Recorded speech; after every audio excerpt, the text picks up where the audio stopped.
चलें जी, बिस्मिल्लाहिर्रहमानिर्रहीम। तो स्टूडेंट्स, आज हम अपने मैट्रिक की मैथमेटिक्स का कोर्स जो है वो स्टार्ट कर रहे हैं। और स्टूडेंट, आज जो हम स्टार्ट ले रहे हैं मैट्रिक की मैथमेटिक्स का कोर्स का, वो हम लेंगे स्टूडेंट्स चैप्टर नंबर 6 से। ठीक है, अगर आपके पास स्टूडेंट्स मैथमेटिक्स की ओल्ड बुक है तो उस हिसाब से ये चैप्टर 6 होगा। अगर आपके पास न्यू बुक है मैथमेटिक्स की तो उस हिसाब से चैप्टर नंबर 1 होगा। ठीक है, तो स्टूडेंट सीरियल नंबर आगे पीछे हो सकता है, लेकिन आपके पास कंटेंट जो है वो सेम ही रहे। तो स्टूडेंट्स, चैप्टर नंबर 6 का नाम बच्चों आपके पास है अलजेब्रिक सेंटेंसेस। अलजेब्रिक सेंटेंसेस, ये आपका स्टूडेंट चैप्टर नंबर 6 का नाम। अब स्टूडेंट्स, अलजेब्रिक सेंटेंस होता क्या है? सबसे पहले तो आपको ये पता होना चाहिए कि अलजेब्रिक सेंटेंसेस कहाँ किसे जाता है, क्योंकि अगर मैं आपको डायरेक्टली एक्सरसाइज स्टार्ट करवा दूंगा तो आपके बेसिक कॉन्सेप्ट ही क्लियर नहीं होंगे कि यार अलजेब्रिक सेंटेंस कहते किसे हैं, क्योंकि हमें पढ़ना है कॉन्सेप्ट से स्टूडेंट्स। ठीक है, तो अलजेब्रिक सेंटेंस स्टूडेंट किसे कहते हैं? सबसे पहले तो आपको ये एक बात पता है कि यहाँ पे एक वर्ड यूज हो रहा है अलजेब्राइक। अलजेब्राइक में स्टूडेंट्स आपके पास वेरिएबल्स भी आते हैं।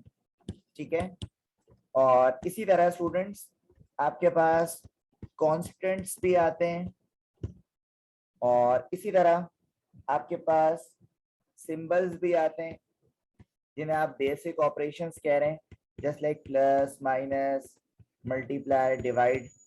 ठीक है, और इसी तरह स्टूडेंट्स आपके पास अलजेब्रिक टर्म्स भी आती हैं, अलजेब्रिक टर्म्स। तो ये सारी चीजें स्टूडेंट्स आपको पता है कि इन चीजों की इन्वॉल्वमेंट को कहा जाता है अलजेब्राइक, है ना। जस्ट लाइक स्टूडेंट देखें, अगर यहाँ पे लिखा हुआ है आपके पास 3x² plus 5y equal to 6, तो ये आपके पास एक अलजेब्रिक इक्वेशन है। क्या है स्टूडेंट्स? अलजेब्रिक इक्वेशन है। लेकिन सर, यहाँ पे बात हो रही है अलजेब्रिक सेंटेंसेस की। किसकी बात हो रही है? अलजेब्रिक सेंटेंसेस की बात हो रही है।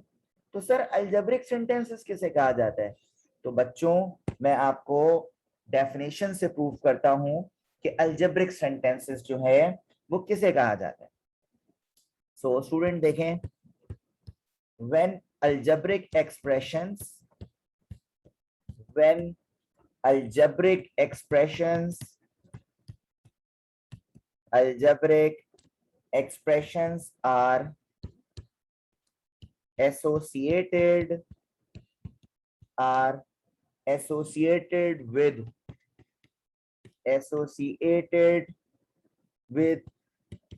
the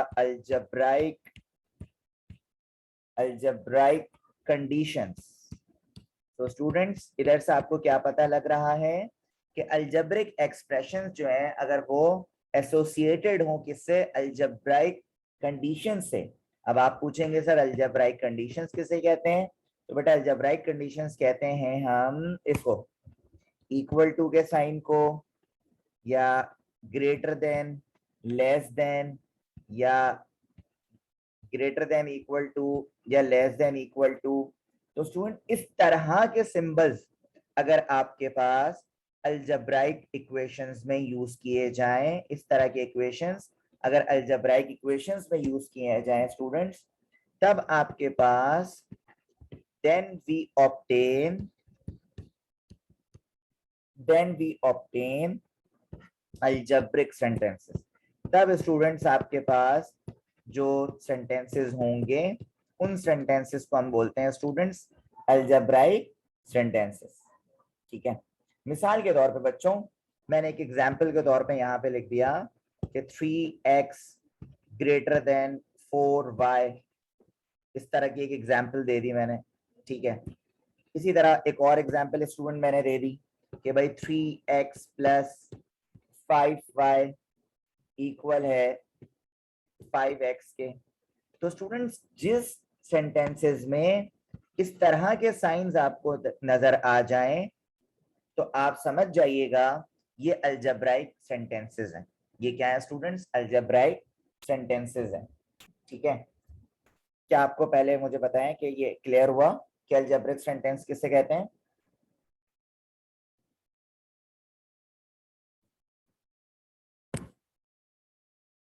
ओके, अब स्टूडेंट्स हम बात करेंगे कुछ अलजेब्रिक सेंटेंसेस की टाइप्स के बारे में, ठीक है?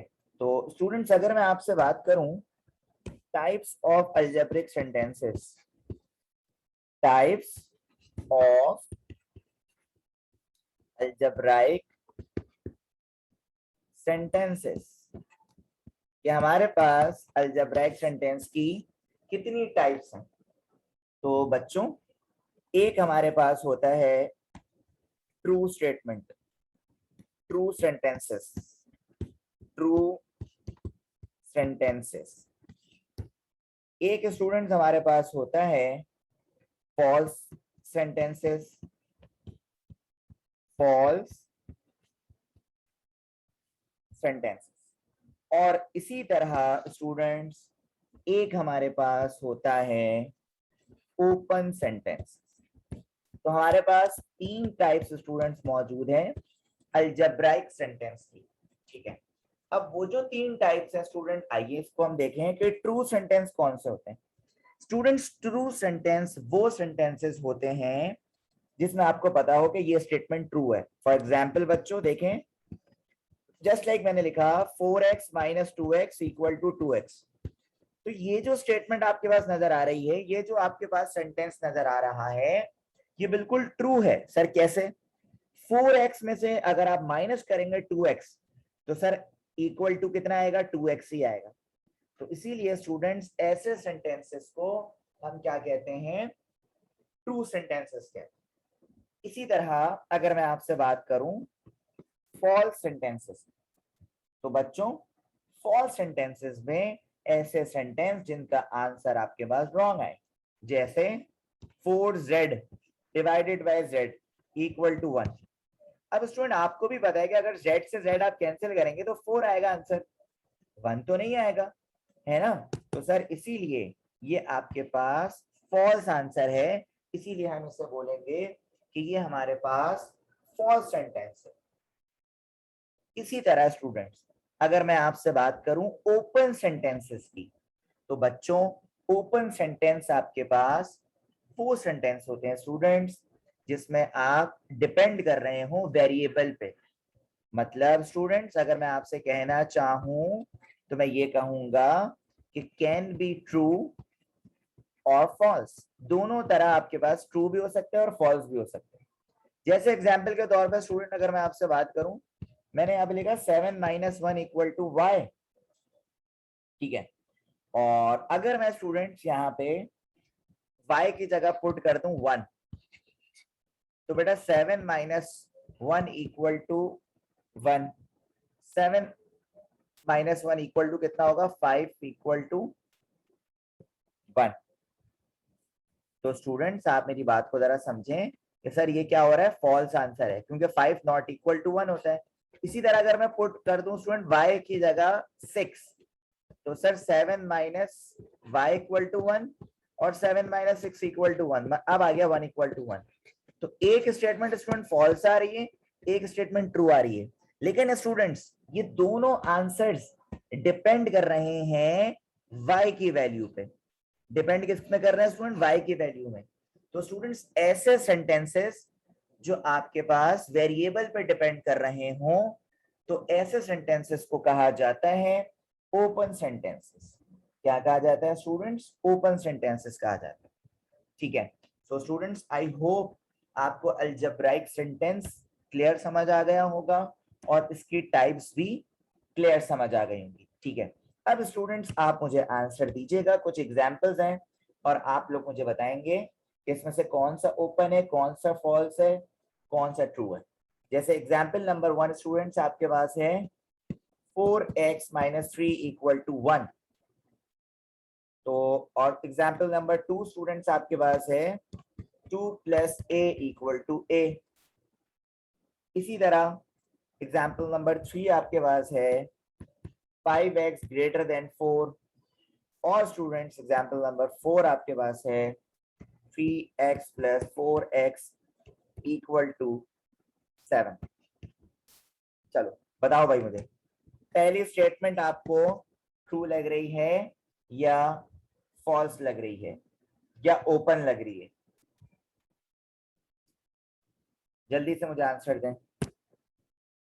देखें बच्चों, मैंने आपको अभी बताया स्टूडेंट्स कि जो सेंटेंसेस वेरिएबल पे डिपेंड कर रहे हैं, किस पे डिपेंड कर रहे हैं? वेरिएबल पे, कि भाई एक्स वाई ए इस वैल्यू पे डिपेंड कर रहे हैं। अगर x की वैल्यू मैं 1 रखूं तो 4 माइनस 3 1 इक्वल टू 1 आ जाएगा। तो मैंने आपको अभी बताया था स्टूडेंट्स कि जो वेरिएबल पे डिपेंड करेंगे स्टेटमेंट्स, ऐसे स्टेटमेंट्स को कहा जाएगा ओपन सेंटेंसेस। क्या कहा जाएगा स्टूडेंट्स? ओपन सेंटेंसेस कहा जाएगा। ठीक है, याद रखिए। इसी तरह बच्चों आपके पास सेकंड मौजूद है 2 प्लस ए इक्वल टू ए। तो सर ये देखें, प्लस है यहाँ पे आके माइनस ए हो जाएगा, जो कि आपके पास एक फॉल्स स्टेटमेंट है। क्या है स्टूडेंट्स? False statement. ओके, अच्छा अब बच्चे मुझसे पूछ रहे हैं कि ये कैसे पता चलेगा कि वेरिएबल पे डिपेंडेंट है? वेरिएबल पे डिपेंडेंसी का पता तब चलेगा जब वेरिएबल मल्टीप्लाई फॉर्म में होगा। किस फॉर्म में होगा? मल्टीप्लाई। जैसे देखो 4 के बराबर में x था, इसीलिए डिपेंडेंट है। इसी तरह अब पार्ट 3 देखो, लिखा हुआ 5x ग्रेटर देन 4। अब तुम बताओ मुझे, ये तुम्हें क्या लग रहा है? कौन सा सेंटेंस लग रहा है?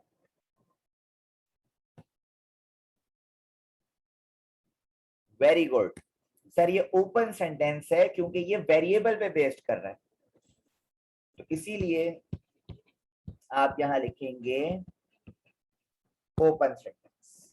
ठीक है, इसी तरह स्टूडेंट्स ये देखें, यहाँ पे लिखा है 3x प्लस 4x। जब आप इसको सम अप करेंगे ये आएगा 7x। 7x equal to 7। नहीं सर, ये तो फॉल्स होगा, क्योंकि देखें ना, आप इसको सॉल्व करके देख रहे हैं तो 7x इक्वल टू 7 आ रहा है, जो कि नहीं हुए। तो बेटा ये आपके पास फॉल्स स्टेटमेंट होगा। क्या होगा? फॉल्स स्टेटमेंट होगा।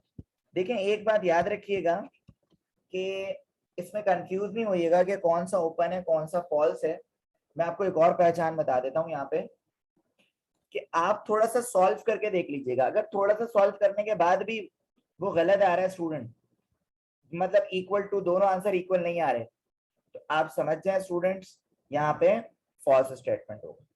तो ये स्टूडेंट्स आपके पास कुछ बेसिक चीजें थी अलजेब्राइक सेंटेंसेस की, और मुझे उम्मीद है ये आपको क्लियर हो गया होगा। और अब स्टूडेंट्स मैं आपसे बात करने वाला हूँ एक्सरसाइज पे। तो एक्सरसाइज में स्टूडेंट्स हमें ये देखना है बेसिकली कि हमारे पास बेसिकली, हम तो सबसे पहले एक्सरसाइज 6.1 को स्टार्ट करेंगे बच्चों। पहले बताऊं यहाँ तक कुछ कुछ समझ आ रहा है? कुछ कुछ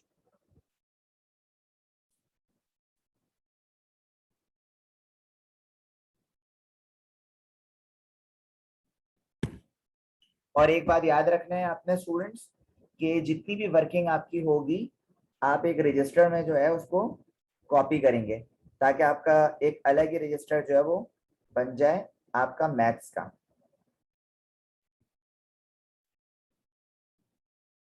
अब मैं स्टार्ट कर रहा हूँ एक्सरसाइज 6.1।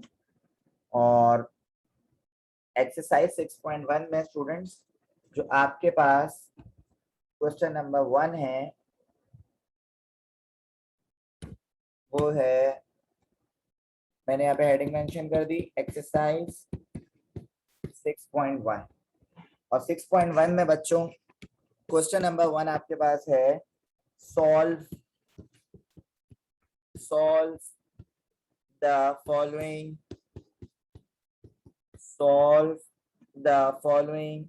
क्वेश्चंस। इसमें आपके पास पार्ट 1 स्टूडेंट्स मौजूद है, 6 divided by 2x minus 5 minus 4 divided by x minus 3 equal to 0। अब बच्चों सिलसिला ये है कि सबसे पहले तो आप फर्स्ट स्टेप में आप क्या करें स्टूडेंट्स, क्वेश्चन को कॉपी कर दें। ठीक है, तो यहाँ पे ये हो जाएगा आपके पास 6 divided by 2x minus 5 minus 4 divided by x minus 3 equal to 0। अब आपको देखना है कि यहाँ क्वेश्चन में कौन सा वेरिएबल यूज हो रहा है।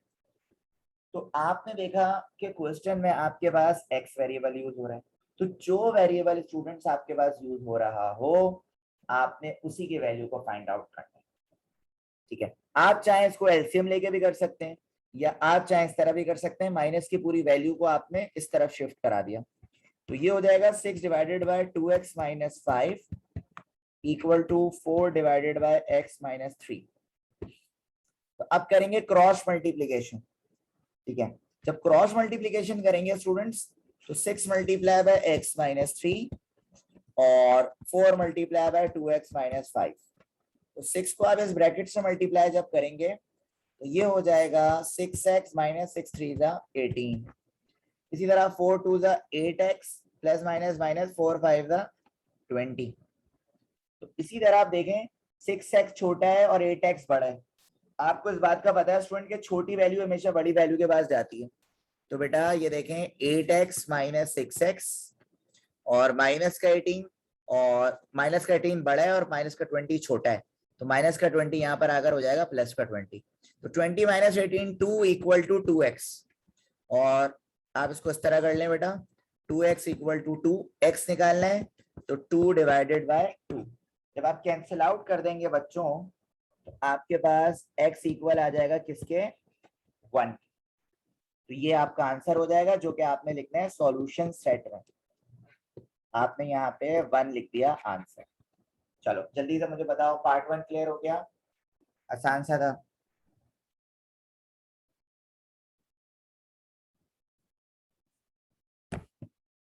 ओके, इसी तरह हम चलते हैं पार्ट 2 की तरफ। और पार्ट 2 में आपके पास है 2x minus 3 upon 5 equal to x minus 2 upon 2। तो बच्चों इसमें तो हमारे पास क्वेश्चन और आसान दिया हुआ है, डायरेक्ट क्रॉस मल्टीप्लाई करना है हमें। 2x minus 3 upon 5 equal to x minus 2 upon 2। तो इसमें को क्रॉस मल्टीप्लाई करें 2 multiply by 2x minus 3 equal to 5 multiply by x minus 2। तो बेटा 2 को इस पूरे ब्रैकेट से मल्टीप्लाई कराएंगे 2 2 4x प्लस माइनस माइनस 2 3 6। इसी तरह 5 को x से मल्टीप्लाई करेंगे 5x प्लस माइनस माइनस 5 2 10। तो बेटा अगेन वही बात कि 4x छोटा है 5x बड़ा है, तो 4x तो इधर आ जाएगा 5x माइनस 4x और माइनस 6 ऐसी माइनस 10 इधर आकर प्लस 10। तो 10 माइनस 6 हो जाएगा 4 और 5x माइनस 4x हो जाएगा x। तो बेटा आपके पास x का आंसर आ रहा है 4 और आप यही चीज लिख देंगे सॉल्यूशन सेट में। ये आपका क्या हो जाएगा बच्चों आंसर हो जाएगा। ठीक है, अच्छा इसी तरह हम पार्ट 3 को देखते हैं भाई। और पार्ट 3 में हमारे पास है इसी तरह का ही क्वेश्चन है, थोड़ा सा बस चेंज है। 7x upon 8 plus 3 equal to 9x upon 10। अच्छा अब सिलसिला क्या है भाई, पहले तो आप क्वेश्चन को कॉपी कर दें। तो ये हो जाएगा 7x upon 8 plus 3 equal to 9x upon 10। अब करना ये है स्टूडेंट्स आपने कि आपने देखा कि 3 के नीचे कुछ नहीं है, तो सर जब कुछ नहीं होता तो क्या होता है 1। तो अब हम ले सकते हैं एलसीएम। और स्टूडेंट मैंने आपको एलसीएम लेना सिखाया था क्रॉस मल्टीप्लाई करके। जैसे 1 multiply by 7x plus 8 multiply by 3 और 8 1 8। इस तरह आप एलसीएम लिया करें बच्चों। अब ये हो जाएगा 7x plus 8 3 24 upon 8 1 8 equal to 9x upon 10। अब आप करेंगे क्रॉस मल्टीप्लीकेशन जैसे कि पिछले सवाल में करा। तो जब आप 10 को मल्टीप्लाई करेंगे 7x प्लस 24 से और स्टूडेंट्स 8 को मल्टीप्लाई करेंगे किससे आप 9x। बेटा ये आपके पास कुछ इस तरह हो जाएगा। 10 7 का स्टूडेंट आप करेंगे तो आपके पास ये हो जाएगा 70x। इसी तरह 10 को 24 से करेंगे ये हो जाएगा 240 और 8 9 का हो जाएगा स्टूडेंट आपके पास कितना 72x। ठीक है, अब आपने कहा यार 70x तो छोटा है, भेज दो उसको इधर। तो 240 equal to 72x minus 70x। तो स्टूडेंट्स 240 इक्वल टू 2x। इसी के साथ बच्चों आप इसको इस तरह कर दें 2x इक्वल टू 240 और x equal to 240 divided by 2। जब आप कैंसिल आउट कर देंगे स्टूडेंट्स ये हो जाएगा x इक्वल टू 120। जो आप जब सॉल्यूशन सेट लिखेंगे बच्चों ये हो जाएगा 120। ये आपका क्या हो गया आंसर। और इसी के साथ स्टूडेंट पार्ट 4 भी कर लेते हैं ताकि ये हमारा क्वेश्चन नंबर 1 जो है क्या हो जाए कंप्लीट। पार्ट 4 आपके पास है 7x minus 4 upon 15 plus x minus 1 upon 3 equal to 3x minus 1 upon 5 minus 7 plus x upon 10। तो बच्चों इसी तरह यहाँ पे भी यही काम करें आप। सबसे पहले क्या करें क्वेश्चन को कॉपी करें। तो 7x minus 4 upon 15 plus x minus 1 upon 3 equal to 3x minus 1 upon 5 minus 7 plus x upon 10। अब सबसे पहले इधर लेफ्ट हैंड साइड पे भी एलसीएम होगा, राइट हैंड साइड पे भी। एलसीएम लेने का तरीका स्टूडेंट आप लोग जानते हैं कि 3 को आप 7x माइनस 4 से मल्टीप्लाई कर देंगे तो 3 7x 21x माइनस 3 4 12। जरा 15 को आप इससे मल्टीप्लाई करेंगे 15x माइनस 15 और 15 3 हो जाएगा 45। सेम एज इट इज यही काम इधर करें, एलसीएम दें। 10 को 3 से करेंगे बेटा हो जाएगा 30x माइनस 10 को 1 से करेंगे 10 और इसी तरह 5 को 7 से करेंगे 35 और इसी तरह बच्चों ये हो जाएगा माइनस 5x अपॉन 5 10 50। अब ये देखेंगे कि ऊपर कुछ सॉल्व हो रहा है, बिल्कुल हो रहा है भाई। 21x और प्लस का 15x स्टूडेंट, तो ये आपके पास हो जाएगा 36x और माइनस का 12 और माइनस का 15 स्टूडेंट्स ये आपके पास हो जाएगा माइनस का 27 अपॉन में चल रहा है भाई 45। इसी तरह प्लस का 30x और माइनस का 5x ये हो जाएगा 25x और ये हो जाएगा माइनस का 10 और माइनस का 35 माइनस का 45 डिवाइडेड बाय 50। अब बच्चों मुझे ये बताएं आप लोग कि क्या 36x और माइनस 27 से कुछ कॉमन आ सकता है? सोचें और मुझे बताएं।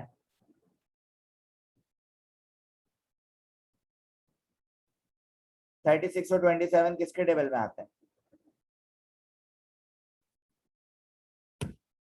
वेरी गुड नहीरा बासित कि सर आप 3 कॉमन ले सकते हैं। तो आपने क्या करा सर, यहाँ से लिया 3 कॉमन, तो ये आपके पास हो जाएगा 12x minus 9 upon 45 equal to, इसी तरह आप यहाँ से 5 कॉमन ले लें तो ये आपके पास हो जाएगा 5x माइनस 9 अपॉन 50। अब आप देखें 3 1 जा 3 15 का और इसी तरह 5 1 जा 5 10 का। तो स्टूडेंट आपके पास क्या बच रहा है 12x माइनस 9 अपॉन 15 और 5x माइनस 9 अपॉन 10। तो बच्चों अब आपके पास बन गया असल क्वेश्चन और अब आप जस्ट क्रॉस मल्टीप्लाई करके x की वैल्यू को निकाल सकते। तो बेटा ये कुछ इस तरह हो जाएगा 10 मल्टीप्लाई बाय 12x माइनस 9 और 15 मल्टीप्लाई बाय 5x माइनस 9। तो बेटा 10 को जब आप 12 से करेंगे ये हो जाएगा 120x माइनस 10 9 द 90। इसी तरह 15 5 हो जाएगा बेटा आपके पास 75x माइनस और 15 9 द स्टूडेंट्स आपके पास हो जाएगा 135। अब 120x बड़ा है 70x 75 छोटा है तो ये इधर आएगा 120x minus 75x equal to minus का 135 और माइनस का 90 यहाँ पर आकर हो जाएगा प्लस का 9। तो स्टूडेंट्स 120x माइनस 75x को जब आप सॉल्व करेंगे तो ये आपके पास आएगा 45x और जब 135 और प्लस 90 करेंगे स्टूडेंट तब आएगा -45। तो अगर आप बच्चों x की वैल्यू को निकालना चाहते हैं तो ये हो जाएगा -45 डिवाइडेड बाय 45। कैंसिल करोगे x इक्वल टू -1। तो ये रहा स्टूडेंट्स आपके पास सॉल्यूशन सेट -1। और इसी के साथ स्टूडेंट्स अल्हम्दुलिल्लाह हमारा क्वेश्चन नंबर 1 जो है वो कंप्लीट हो गया फ्रॉम एक्सरसाइज 6.1। तो मुझे जल्दी से बताएं बेटा, यहाँ तक क्लियर है? से यस और नो।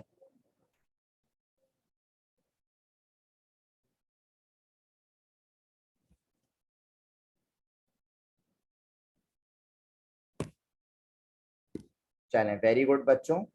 और ये जितनी वर्किंग हुई है स्टूडेंट्स आपने लाजमी रजिस्टर में इसको कॉपी कर लेना, ठीक है स्टूडेंट्स।